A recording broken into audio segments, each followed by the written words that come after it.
में जब भी मुसलमानों की रहनुमाई, उनके मार्गदर्शन के लिए किसी संस्था का नाम प्रमुखता से आता है तो वो नाम जमीयत उलेमा हिंद है। जमीयत उलेमा हिंद 1919 में बनी थी और जमीयत उलेमा हिंद मुसलमानों के लिए वक्त वक्त पर काम करती रही है। और अभी हाल ही में जमीयत उलेमा हिंद के अध्यक्ष मौलाना अरशद मदनी से एक मशहूर मीडिया संस्थान की पत्रकार ने इंटरव्यू किया जिसमें कई सवाल किए गए। मोहन भागवत ने मुसलमानों के संदर्भ में जो बात कही थी उस बयान पर भी मौलाना अरशद मदनी से सवाल किया गया। तो वहीं ये भी सवाल किया गया कि दारुल उलूम में मुस्लिम लड़कियों को तालीम क्यों नहीं दी जाती।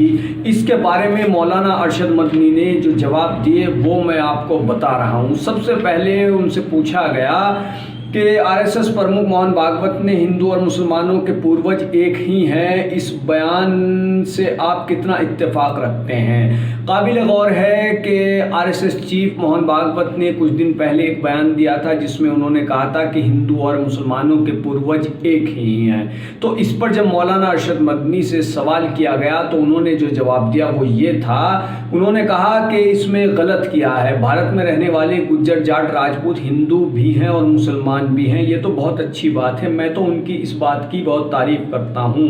मैं समझता हूँ कि आरएसएस का जो पुराना रवैया था वह बदल रहा है और वे सही रास्ते पर हैं।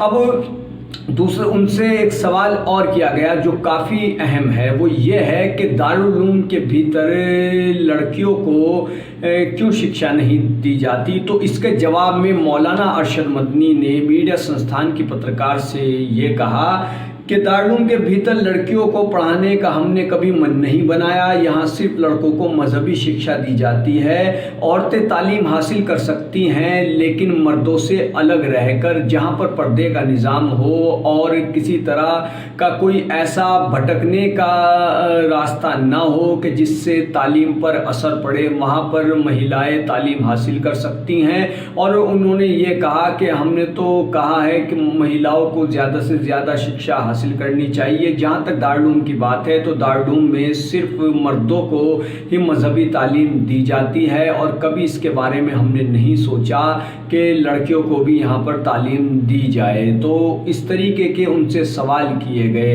उन्होंने कई सवालों के जवाब दिए। एक सवाल के जवाब में उन्होंने कहा कि उनका मकसद तो आपसी अमन-ओ-अमान, एकता, भाईचारा कायम रखना है और इसी के लिए वो काम करते हैं।